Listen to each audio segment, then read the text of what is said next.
se me solicitó algo así como un trabajo sobre historia y filosofía de los desastres naturales, ¿ya? Porque se viene, pues se dice, ¿no? Se dice que es muy posible que acontezca un gran terremoto en Lima.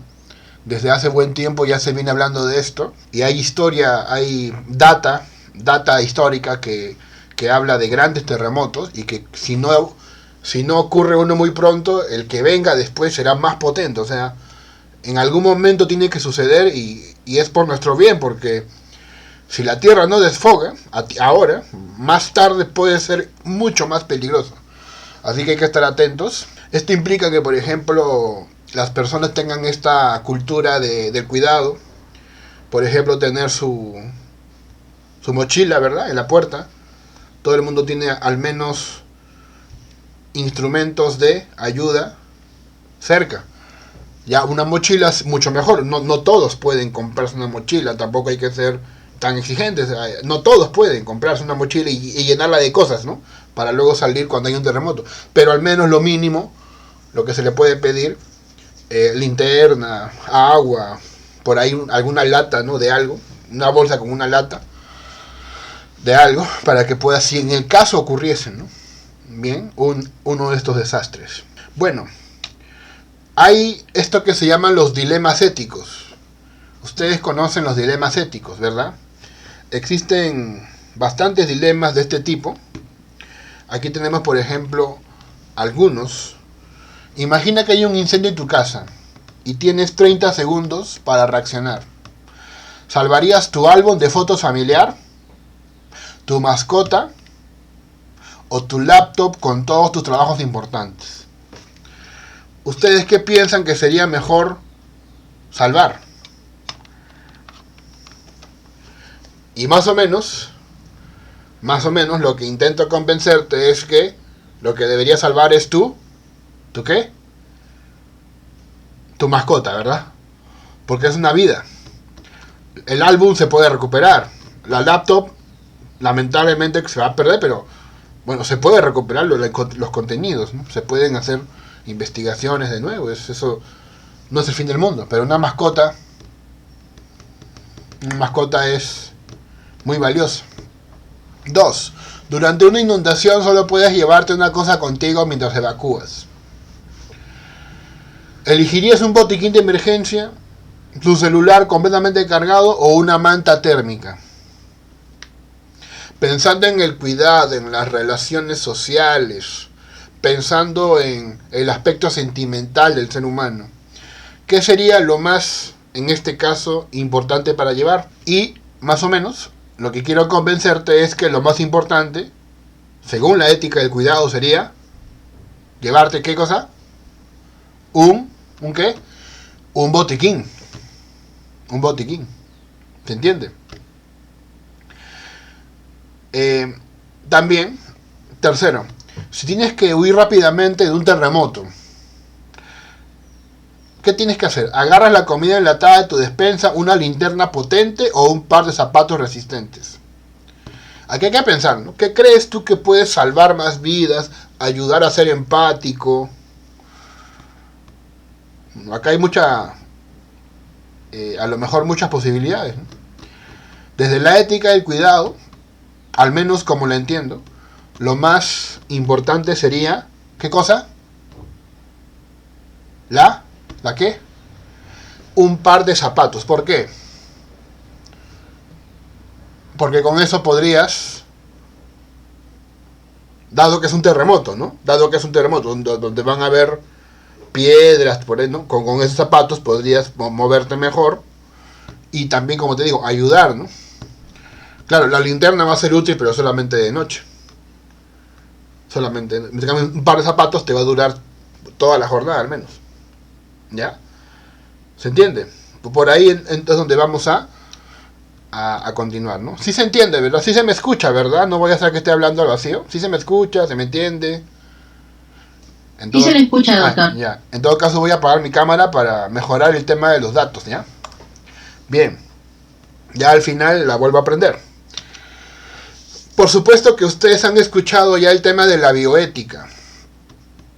según Bisham y Childress, ¿no? Ven las imágenes ahí, el que está arriba es Childress, el que está abajo es Bisham. Y ellos plantean 4 principios. ¿Cuáles son? O sea, estos principios vienen orientados, inspirados por Kant, por el filósofo Kant, ¿de acuerdo? Autonomía, respetar la libertad de las personas, que tomen decisiones. De los pacientes, ¿no? Los pacientes pueden tomar decisiones y hay que respetar aquello, ¿no? Si el paciente, en vez de, escuchen, en vez de seguir gastando en su tratamiento, prefiere irse a su casa a vivir sus últimos días, no podemos impedírselo, ¿sí? Beneficencia. Obviamente, nosotros, bueno, también ustedes, obviamente, ¿no? Como personal médico, deben procurar que las personas tengan un buen estilo de vida. No maleficencia es evitar el daño. Evitar el daño. Esto quiere decir, por ejemplo, lo que dice que ocurre en algunos lugares, ¿no? Que es evitar el daño, por ejemplo, malintencionadamente, pues, por ahí generar daño a algún cuerpo joven para por ahí vender sus órganos, ¿no? Que parece un drama típico de una novela policial, ¿no? Sin embargo, hay casos de personas obviamente mala hierba, ¿no? Mala hierba que hacen esto, lamentablemente. Y la justicia implica, ¿qué cosa? Luchar porque cada vez más gente acceda a los tratamientos de salud. Hacer esta lucha, hacer estas protestas. Cuando el personal hospitalario protesta, aparte de por buenos sueldos, que obviamente se los merecen, protesta también porque con esos buenos sueldos van a poder tener una mejor disponibilidad para tratar mejor a sus pacientes. En el sentido de que van a haber más recursos. Usted sabe, ¿no? Que en este mundo pues rige un poco el tema del dinero, ¿no? Así que con más dinero, más libertad, básicamente, ¿no? Podríamos verlo de esa manera al menos. Bien, ahora, a diferencia de la bioética, la ética del cuidado, que viene impulsado por 2 filósofas, Carol Gilligan y Joan Tronto, que está abajo, Joan Tronto está abajo, arriba está Carol Gilligan, sobre todo cuando practican el tema de la enfermería, justamente, donde es importante, ¿qué cosa? Darle nuestra máxima atención, máximo cuidado al paciente. Se vienen los desastres, ¿no? Hace poco he visto un video en la Libertad, creo. Ha habido una especie de... el río, ha habido una crecida del río y esto ha generado una inundación. Hace poco, que en realidad es noticia digamos, común y cotidiana por acá, ¿no? En países del primer mundo esto no ocurre, ¿no? O sea, es muy poco común. Y si hay desastres, son controlados. Pero claro, también hay excepciones, ¿no? Como el tema de Katrina, ¿no? Que ocurrió en un lugar que es potencia, pero ahí parece que hubo negligencia de parte de mucha gente. Entonces los desastres ponen a prueba nuestra capacidad. De hecho, el coronavirus o la pandemia que hubo no solamente puede entenderse como, pues, no sé, un castigo de Dios, una enfermedad, no sé, una especie de llamada de atención. El coronavirus puede verse como una prueba de qué tan bien o qué tan mal están nuestros servicios de atención a la salud. Y bueno, lamentablemente ya nos dimos cuenta, y ya no hay nadie quien lo niegue, que está muy mal, ¿no? Que está, pues, lamentablemente en una gestión pésima, y esto por las autoridades y por de repente también malintención, por supuesto. O sea, hay que pensar de que si los servicios públicos están mal, quien salen ganando son los servicios privados, ¿no? Así que también hay que pensar en eso de que podría haber una mano negra por ahí. Podría ser. Sin embargo, siempre hay que hablar con pruebas, ¿no? Bueno, entonces, Carol Gilligan y Joan Tronto, ¿qué quieren? Explorar éticamente situaciones de vulnerabilidad, donde ¿qué se priorice? Las relaciones, la empatía y la atención a las necesidades de las personas. Eso es lo que tenemos que priorizar.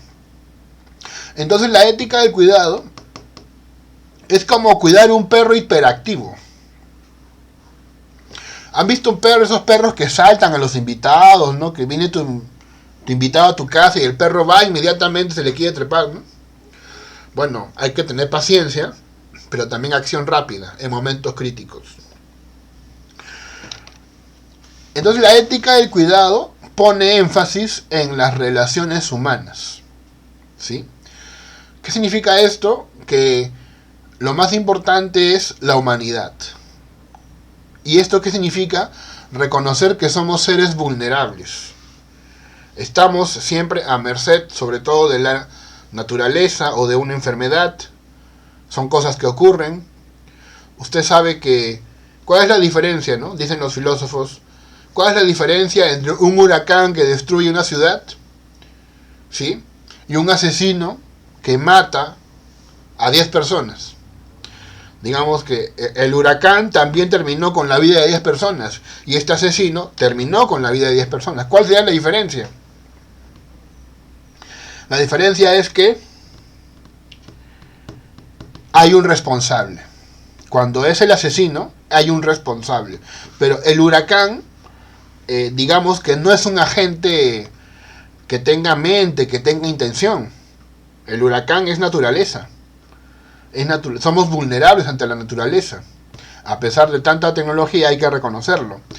Por supuesto que hay que colocar el énfasis en la empatía, en la atención, en el compromiso frente a las necesidades de los demás. Joan Tronto, a quien ven en esta imagen, ¿no? Ahí en la parte inferior, Joan Tronto, plantea estos principios que vamos a conocer: atención, responsabilidad, competencia y capacidad de respuesta. Atención es detectar qué cosa, lo que los otros necesitan. Responsabilidad, sentirnos obligados a hacerlo. Competencia, proveer cuidado. Y capacidad de respuesta, escuchar a los que reciben cuidado para adaptar nuestras acciones. Seguramente ustedes, como son personal hospitalario, bueno, a mí me pasa, ¿no? Y yo no soy ningún personal hospitalario, solamente soy estudiante de farmacia, ¿no? Y se me acercan personas, y cuando saben que yo estudio eso, ciencias de la salud, me hablan: oiga, tengo un dolorcito acá, no, me dicen, ¿no? ¿En serio? Y yo no soy médico, ¿no? Bueno, le explico un poco lo que pasa ahí en un sentido muy genérico. Bueno, amigo, esta zona se llama el epigastrio, ¿no? Y acá en el epigastrio hay unos órganos que podrían estar haciendo posibles hay algún mal, pero obviamente usted vaya a su médico mejor, ¿no? Consulte a su médico, ¿sí? O sea, cosas así básicas se le puede decir. A eso me refiero, ¿no? Estar preparados, ser atentos, tener competencia, ayudar siempre al otro que se pueda. Siempre que se pueda ayudar. También obviamente usted tiene derecho a su vida privada, ¿no? Tiene derecho a su descanso también, pero si puede ayudar, ayuda, ¿no? Y escuchar a los que reciben el cuidado. Hay un libro en internet que recomiendo que revisen para conocer más esta ética del cuidado. Ahí lo ven, de Carol Gilligan, la ética del cuidado.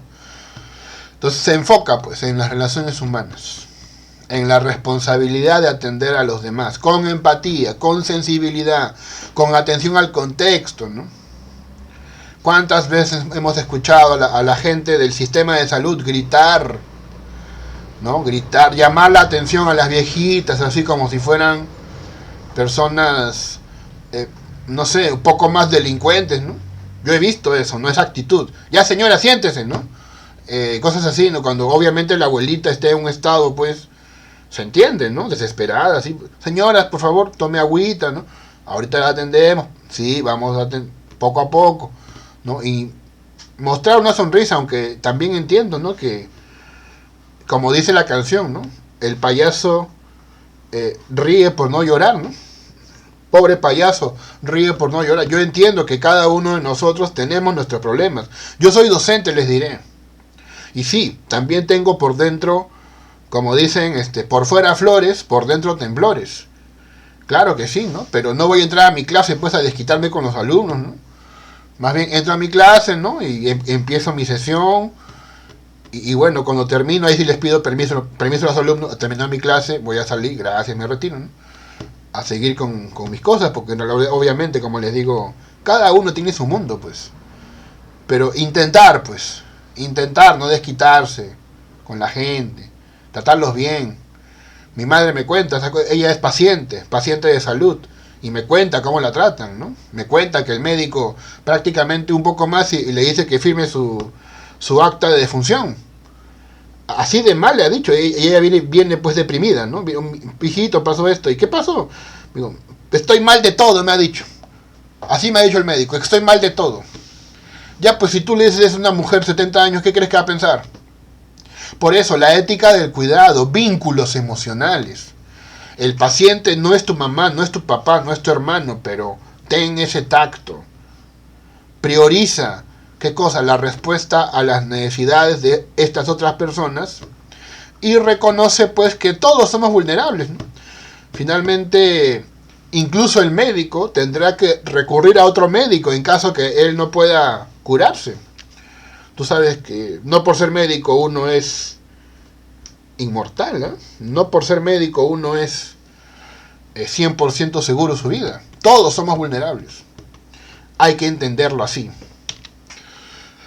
Entonces, vayamos al tema de desastres naturales. Usted sabe que aquí la mayoría de edificios modernos, ante un terremoto, podría aguantar, ¿ya? La mayoría de edificios de Lima, que son modernos, puede aguantarte un terremoto. Tienen esta fortaleza. Se van a quebrar, pero sí, pueden aguantar los edificios modernos. El gran problema es el centro de Lima. No sé si han visto el centro de Lima, ¿no? El centro de Lima, el centro histórico. Un poco más, y esas calles están hechas de yeso. Todo eso se va a venir al bajo, ¿no? Dense un paseo por la Plaza Bolognesi. En la Plaza Bolognesi hay un montón de balcones, ¿no? Balcones de la época de no sé dónde, ¿no? Eso es lo primero que se va a caer.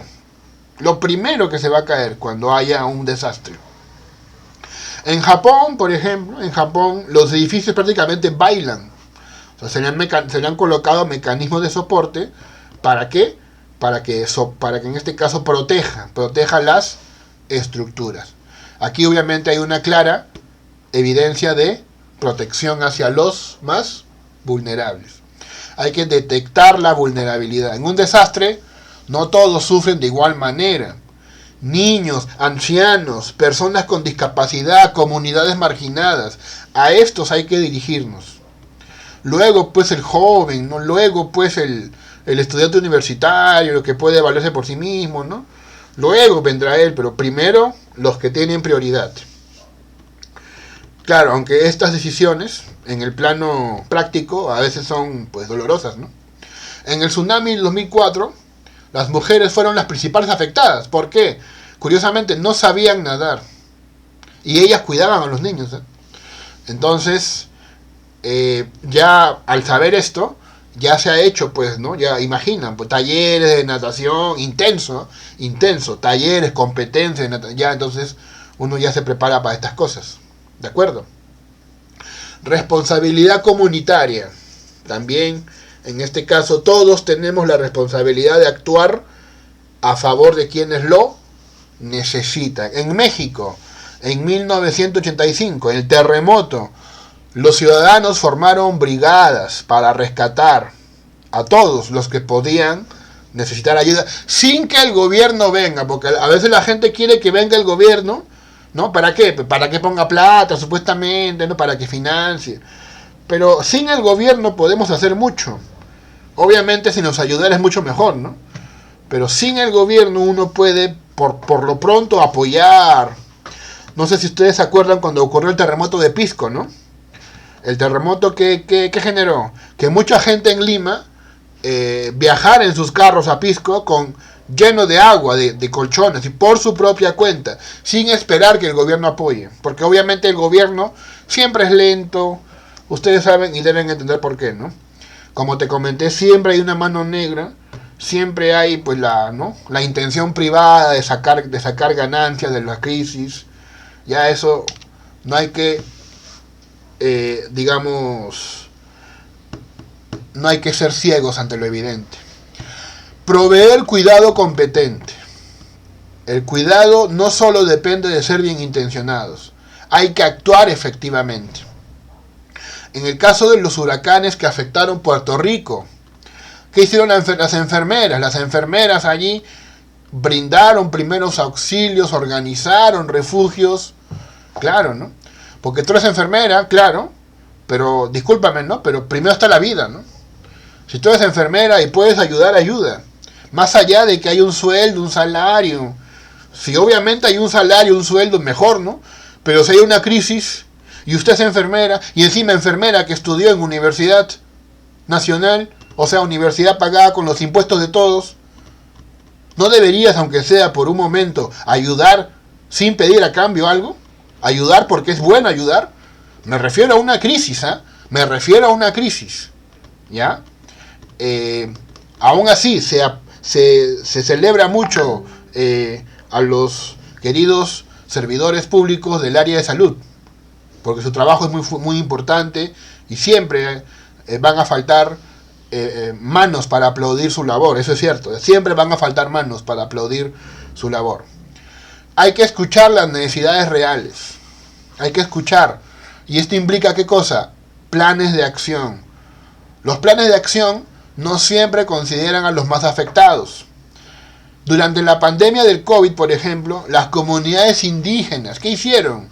Diseñaron sus propios protocolos de cuidado, porque ellos tenían conocimientos tradicionales, necesidades específicas, el aislamiento colectivo en sus territorios, por ejemplo, ¿no?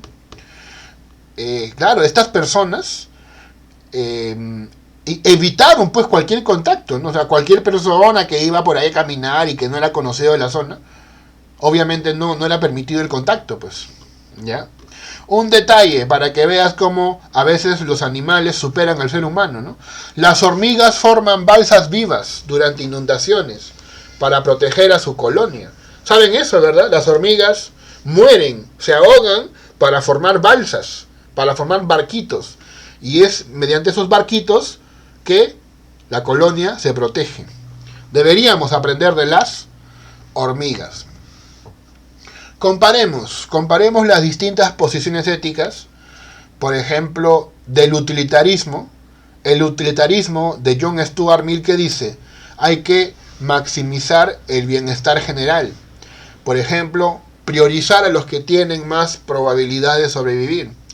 Por ejemplo, ¿no? Por ejemplo, si tengo que elegir entre salvar del COVID a un joven versus una persona mayor o un ancianito, digamos, entonces, ¿qué me dice el utilitarismo, no?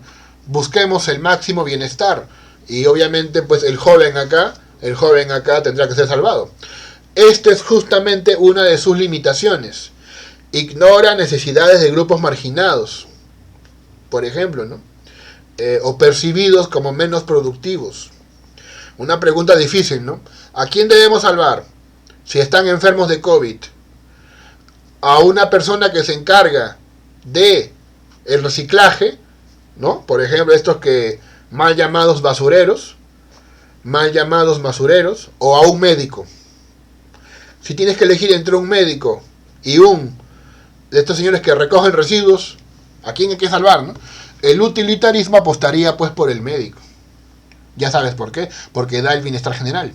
La deontología, la posición deontológica de Kant, plantea ¿qué cosa? Actuar en base a reglas universales. Por ejemplo, trata al otro como un fin y nunca como un medio. El problema es que puede ser muy rígido. El problema es que la ética kantiana es demasiado apegada a la ley, a la norma. Y a veces hay contextos, ¿verdad? Contextos que cambian la situación. Y esto es muy claro. Esto es claro, es muy... Por ejemplo, consideremos esta situación, ¿no? Donde hay personas que necesitan órganos, ¿verdad? Necesitan órganos. Por ejemplo, en ese caso, donde uno podría pensar que, bueno, hay que ayudar siempre a los demás, entonces se revelan limitaciones. limitaciones porque el contexto puede cambiar la situación. Imaginemos pues una persona que tenga alguna enfermedad, ¿no? Alguna enfermedad y que quiera donar órganos, ¿verdad? ¿Entiendes? Con una enfermedad preexistente los órganos ya no son tan útiles. Bueno, siguiente. La ética del cuidado, que es justamente la que estamos exponiendo, busca atender las necesidades concretas de las personas. Como te digo, priorizando a los más vulnerables, adaptando las acciones a las relaciones. Hay límites, por supuesto, ¿no? Hay límites. Porque lo que se quiere buscar obviamente son aspectos emocionales, pero también que debe haber, ¿qué cosa? Cuidado equitativo, cuidado sostenible. Y claro, este balance puede ser muy complicado. Miren, la ética del cuidado en acción. Por ejemplo, el tema del huracán Katrina. Fue lamentable, ¿verdad? Muchas personas murieron en ese desastre. En Nueva Orleans quedaron devastadas las comunidades. Colapsó los servicios públicos. Entonces, ¿cómo debería en este momento actuar la ética del cuidado? Voluntarios, grupos locales voluntarios de otras ciudades abrieron sus casas y compartieron sus recursos, por ejemplo, ¿sí? ¿Cuántas personas acá de Lima y Callao, por ejemplo, tienen esta formación o pertenecen a ciertas brigadas, ¿no? A brigadas de cuidado, ¿sí? Eso también debería pues, ser preocupación del Estado, ¿verdad? Capacitar a los civiles para estos desastres. Pero más allá pues de esta, ¿no? de esta, en mi opinión, disculpen la expresión, ¿no? De este saludo a la bandera que es cuando hay un terremoto, ¿no? El simulacro de emergencia y la gente sale, hacen su circulito y ya, acabó, ¿no? Más allá de eso deberían hacerse talleres para capacitar a la gente, talleres prácticos para capacitar a la gente, ¿no? Y que luego formen brigadas que de vez en cuando practiquen esto mensualmente. Y que, ¿por qué no? Recibir a lo mejor un estímulo económico o algo, ¿no? Para que sean brigadas perennes, brigadas que, así como los bomberos, ¿no? Que actúen en cada crisis. Eso debería haber. Organizaciones civiles entonces escucharon a los desplazados y ayudaron con alimentos, etcétera. También campamentos en el terremoto de Haití. Cuando hubo terremoto en Haití, millones quedaron sin hogar. Mujeres y niñas tenían problemas. Entonces, ¿qué pasó? Las ONG y las comunidades diseñaron campamentos. ¿Para qué? Para ayudar a los niños, a las mujeres, con programas de apoyo psicológico, porque muchas tenían ansiedad, crisis, lo habían perdido todo. Entonces era importante en ese momento. Reconocieron pues la importancia de qué cosa, de que la comunidad esté unida para garantizar respuestas culturalmente relevantes. Un problema acá es mucho la indiferencia, ¿no? Por ejemplo, a mí me importa mi mamá, ¿no? Y a usted le importa su mamá. Sin embargo, el problema es que a mí no me importa tu mamá, ni a ti te importa mi mamá. Ese es más o menos lo que quiero explicarte, ¿no? Hay mucho aislamiento. El problema de uno parece no importarle a los demás, más allá del médico que lo trate, más allá. Y eso pues es un tema cultural ya, ¿no? Un tema cultural, falta un poco más de integración, de empatía entre los mismos ciudadanos. En el terremoto que hubo en Turquía en el 2023, los niños quedaron desplazados, sin acceso a la educación. Se implementaron escuelas temporales, campamentos, para el cuidado emocional de los niños. Entonces, esta ética del cuidado, por supuesto que tiene algunos problemas, algunas críticas. Por ejemplo, de ser demasiado considerado con el otro, en el sentido de verlo como alguien absolutamente desprovisto de agencia propia, ¿no? Desprovisto de pensamiento propio, de pensamiento crítico, ¿no? Obvio, claro, podría ser un problema, ¿no? O sea, querer ayudarlo demasiado y por supuesto que suponer que es un total incapaz, ya, pues eso también, ¿no? Eso también es un problema, es un riesgo. También la desigualdad. A veces el cuidado puede defender de temas subjetivos. ¿A quién ayudamos primero? ¿A un niño de 5 años o a un abuelito de 100? Entonces ahí uno puede intentar pensar qué hacer. Es el problema que pasó fíjate, ¿no? Acá en el Perú pasan estas cosas. El llamado el ángel del oxígeno. El ángel del oxígeno, que pues tenía balones de oxígeno y los vendía a un precio justo. ¿Sí? Y claro, la gente le agradeció mucho por ese gesto, ¿no? Porque vendía a precio justo. Terminó muriendo, si no me equivoco, ¿no? Creo que por el COVID. Pero el problema es que muchos de los compradores del oxígeno de este señor era la competencia. Que lo que hizo fue, ¿qué cosa? Comprarle oxígeno a este señor y luego revenderlo al precio que ellos querían. Ya, pero esa es es una salvajada, ¿no?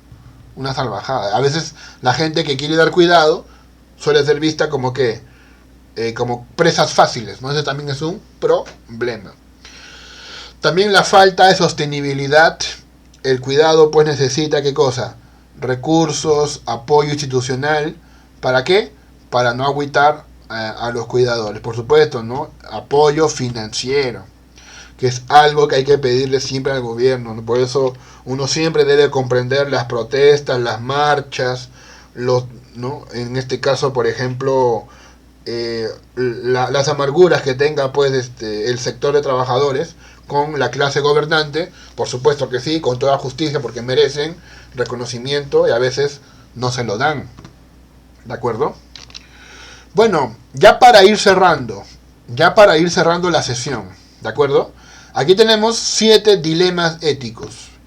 A ver ustedes qué piensan. Acá. En un huracán, los equipos de rescate tienen recursos limitados y deben decidir a quién ayudar primero. ¿Priorizarías a los niños pequeños o a las personas mayores o a las personas con discapacidad que requieren de asistencia inmediata? ¿Qué criterio usarías para decidir? ¿Ustedes qué piensan? A ver, en un huracán, ¿no? ¿A quién se ayuda primero? Está difícil, ¿no? Está difícil. Esos son pues los problemas de la vida, ¿no? Los problemas de la vida. Bueno, acá más o menos lo que se puede decir es que, pues obviamente a los más vulnerables, que podrían ser los niños y las personas con discapacidad. Los niños y las personas con discapacidad serían los que deberían ser primero atendidos. ¿De acuerdo? Es una respuesta basada ¿en qué? En la ética del cuidado. 2. Imagina que estás a cargo de un refugio en medio de un desastre, pero el espacio es limitado. Llega una familia numerosa y un grupo de trabajadores esenciales, como médicos o bomberos. ¿A quién le darías prioridad y por qué? ¿Qué dicen ustedes? A ver. ¿A quién le darían prioridad y por qué? ¿Y más o menos cuál sería la respuesta? Obviamente, ¿no? Obviamente. Hay que buscar trabajadores esenciales porque ellos van a cuidar a la gente, pero no por eso debería dejarse descuidada la familia numerosa, ¿verdad? No por eso debería dejarse descuidada. Entonces, por supuesto que sí. Si bien se le da prioridad a un grupo, al otro grupo tampoco se le descuida. Tercer problema o dilema ético. Un país rico ofrece recursos para ayudar a las víctimas de un terremoto en tu región, pero con la condición de recibir beneficios económicos futuros, como concesiones en minería. Claro, yo te ayudo, pero dame tus recursos. ¿Aceptaría su ayuda o la rechazarían en defensa de los recursos de la patria? A ver, ¿ustedes qué dicen? ¿Qué piensan? ¿Aceptamos o no aceptamos esta ayuda. Y más o menos, la respuesta ¿cuál sería? Claro, aquí sería, ¿cuál sería la cuestión acá? En este caso, bueno, aceptar la ayuda si es que se prioriza a las personas y hay transparencia, ¿no? Claro, si hay transparencia, o sea, lamentablemente, ¿no? Si hay transparencia en el sentido de, bueno, pues hay que darle los recursos transparentemente, si a cambio de eso va a ayudar bastante a la población, obviamente sí, pues hay que permitirlo, ¿ya? Hay que darle los recursos. Si hay transparencia, obviamente como tú entiendes, en nuestro país, cuando se hacen este tipo, ¿no?, de concesiones, tratado, por ahí, salen las coimisiones, ¿no? Ese es el gran problema, pues. Es el gran problema, ¿no? La corrupción. Sin embargo, si no hubiera ese problema, se le da pues los recursos a cambio de salvar la vida de la gente, que es lo importante, salvar a la gente. La plata se puede hacer. La plata, el mensaje es esto, ¿no? La plata la puedes recuperar, la vida no. La vida no. Yo sé que cuesta creerlo, ¿no? Pero es así. La plata puede volver. El dinero se puede volver a hacer. Pero la vida humana es, por supuesto, no tiene valor en el sentido de que es invaluable. No hay suficiente dinero para cubrirla. 4. Imagina que tienes habilidades de rescate, pero estás cansado. Imagina un médico que ha trabajado 6 horas seguidas, ¿no? Algo así, ¿no? O más, ¿no? Los médicos trabajan bastante. Mi profesor, que es médico, me comenta porque él prácticamente duerme 2 horas, ¿no? Y yo le creo, ¿ah? Yo le creo, porque él está en su serum, algo así me ha contado. A veces ni duerme, creo. Dice que aplica una técnica para no dormir. Yo no sé si, eso sí no sé si creerle, pero capaz que lo hacen, ¿no? Aplican una técnica para no dormir, que es pensar cosas que lo hagan entrar en estado de peligro, ¿no? Como ustedes saben, los médicos o la gente de salud, se activa el sistema simpático, ¿no? El sistema simpático se activa cuando estás en situaciones de estrés, ¿no? Entonces este doctor me cuenta que para no dormir recuerda cosas malas, así, ¿no? Recuerda pues desengaños, así. Y al toque todo su sistema se activa, ¿no? Lo cual tiene sentido, ¿no? Ahora bien, entonces estás cansado después de haber ayudado mucho tiempo. Sigues trabajando, pero podrías cometer errores, por supuesto, ¿no? Estás cansado, pues. Si te retiras a descansar, otras personas podrían quedar sin ayuda. ¿Qué harías? ¿Descansas o no descansas? Que es lo que muchos médicos hicieron en la pandemia, ¿no? Tú sabes que como muchos médicos tenían que trabajar mucho tratando a muchos pacientes en COVID, hicieron pues lamentablemente, ¿no? Disculpen la expresión, ¿no? Hicieron pues una palomillada, ¿no? Pidieron, ¿qué cosa? Licencia. Pidieron licencia y trabajaron ¿en dónde? En clínicas privadas, y eso se supo, ¿eh? Muchos médicos hicieron esto, ¿no? Dijeron, uy, justo que está en COVID ya, pido por favor mis días de descanso. Pido mis días de descanso, ¿no? ¿Y por qué, señor? Estamos en emergencia. Pido mis días de descanso, señor, tengo mis derechos laborales. Entonces tú averiguas qué hace con su vida y está trabajando en una clínica privada. ¿Para qué? Para recibir más plata. Por la plata. Por la plata. La plata, señor, no vale nada. Usted tiene que entender, ¿no? Hay gente que es tan pobre que solo tiene plata. O sea, por dentro son un cascarón vacío. Solo tienen plata. Por eso digo, ¿no? Hay gente que es tan pobre que solo tienen plata. Bueno, la respuesta ¿cuál sería? Obviamente, ¿qué tiene que hacer? Tiene que descansar, señor. Tiene que descansar. Delega. Déjale a un, ¿no? Digas, delega tus trabajos a alguien que te pueda cubrir. Porque si no, así puedes hacer daño. 5. Después de un desastre natural, los hospitales están desbordados. Solo hay una UCI, una unidad de cuidados intensivos, disponible. La destinas a un niño gravemente herido, a una madre de familia o a un médico que podría salvar más vidas. De nuevo, ¿no? De nuevo, el problema con el médico. Claro. Entonces, de nuevo aquí el médico es muy importante, ¿eh? Claro. Pero claro, obviamente, si es que el médico puede aguantar y en ese momento que aguante, salvamos al niño gravemente herido y de paso a la mujer, a la madre, mejor aún, pues obviamente, ¿no? Mejor aún. Si el médico dice, mira, yo sé que tú eres importante, pero el niño aquí, si le doy 1 hora de atención y tú te aguantas la hora con el dolor, se va a salvar el niño, ¿no? ¿Entiendes? Es mejor hacer esto, ¿no? Claro, ¿entiendes? Eso es lo que es la ética del cuidado. Ya estamos terminando la sesión, señores. Durante un tsunami tienes una barca que puede llevar a 5 personas, pero hay 7 esperando ser rescatadas. 7. Uno de ellos tiene a su perro y con él se niega a dejarlo atrás. Dice, no, yo no subo sin mi perro, dice. ¿Permitirías que subieran juntos? Lo cual implica, escúchame, lo cual implica cubrir un espacio que sería para una persona. O le pides que abandone al perro. ¿Qué hacemos, señores? A ver, ¿qué dicen acá los amantes de los animales? ¿Qué dicen acá los que les gustan los gatos, los perros? ¿Abandonarías a tu gato o no? ¿Abandonarías a tu perro, sí o no? Para salvar una vida humana, ¿sí o no? Ya, acá hay un problema, ¿verdad? La ética del cuidado, ¿qué diría? Que hay que buscar una solución que respete, obviamente, los vínculos emocionales con el perro. Pero claro, si es que el tema es crítico, hay que salvar a las personas, ¿no? Por ahí viene la empatía. Por ahí viene la empatía con los demás. Lamentablemente yo conozco a muchas personas que más quieren a los animales que a la gente, ¿no?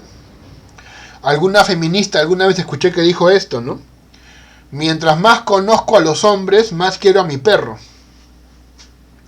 Alguna vez escuché, ¿no?, que una feminista dijo esto, ¿no?